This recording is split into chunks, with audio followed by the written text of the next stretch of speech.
আসসালামু আলাইকুম। আশা করি যে যেখানে আছেন সবাই ভালো আছেন। আল্লাহর রহমতে আমরাও ভালো আছি। তো আজকে আমি আপনাদের জন্য নতুন একটা ভিডিও নিয়ে আসলাম। সেটা হচ্ছে একটা তিতা শাক ভাজি করে দেখালাম। যেটা হচ্ছে আমরা অনেকেই মনে করি যে তিতা শাকগুলা হচ্ছে আপনার পেঁয়াজ বেশি দিলে আপনার তিতা হয় না। তো এটা তো ঠিক, কিন্তু তারপরেও একটা রান্নার ব্যাপার থাকে, যেটা হচ্ছে গিয়ে আমরা মানে আমরা মনে করি যে আমরা নিজেরাই অনেক কিছু বুঝি। আসলে কিছু কিছু সময় মানে শাশুড়ি বলেন, মা বলেন, তাদের কথাই কাজে লাগে। তো আমি যখনই তিতা শাকটা ভাজি করতাম অনেক পেঁয়াজ ঝাল এগুলা দিতাম। ঝাল তো আমি দিতামই না, কারণ যেহেতু আমি যেটা রান্না করি সেটা আমার বাবুরাও খায়, এজন্য আমি এইভাবেই রান্না করতাম। তো যতই পেঁয়াজ দিতাম না কেন তিতা তিতাই লাগতো। তো আমার শাশুড়ি একদিন আমাকে বলছিল যে তুমি হচ্ছে কি তিতা শাক মানে যখন ভাজি করবা তখন হচ্ছে গিয়া পেঁয়াজটা একটু লাল করে নিবা, তাদের ভাষায় বলে পোড়াই নিবা।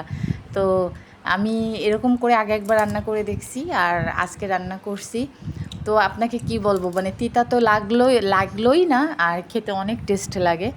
তো মানে মনে হয় না যে আমরা তিতা শাক খাচ্ছি।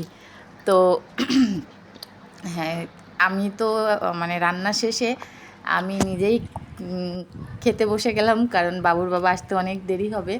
আর আমি হচ্ছে গিয়ে মানে খিদা সহ্য করতে পারি না। আমার মানে খিদা লাগলে আমার হচ্ছে গা হাত পা কাঁপে। এজন্য রান্নার শেষে আমার বাবুদের খাওয়া দাওয়া শেষ, ওরা ঘুমায় রয়েছে, তো আমিও সেই পাশে খেয়ে নিলাম। তো আর এই যে একটু বিকাল টাইমে আমার ছেলেদের নিয়ে একটু বাইরে বের হলাম ছাদে। তো দুই ভাই একটা জিনিস নিয়েই মারামারি কাড়াকাড়ি করতেই থাকে। তো এটাই হলো। আর হচ্ছে গিয়ে আপনাদের হচ্ছে দেখাবো যে আমরা যে জায়গাটায় থাকি সেই মানে মসজিদ, যেটাকে বলে মানে এত সুন্দর লাগে। মানে চাঁদ মানে দেখা যাচ্ছে রাত, এটা কিন্তু সন্ধ্যা 7টা-8টা সময়। তো এত সুন্দর মানে চাঁদ আর মসজিদটা এত ভালো লাগে, মনে হবে কি যে আপনি তাজমহলের পাশে আছেন এরকম। তো আমার ভিডিওটা যে যেখান থেকে দেখতেছেন সবাইকে বলবো, প্লিজ আমার চ্যানেলটা যারা সাবস্ক্রাইব করেনি তারা অবশ্যই আমার চ্যানেলটা সাবস্ক্রাইব করবেন, আর যারা সাবস্ক্রাইব করছেন অসংখ্য ধন্যবাদ। আর সবাই সুস্থ থাকবেন, ভালো থাকবেন। আজকে এ পর্যন্ত, আল্লাহ হাফেজ।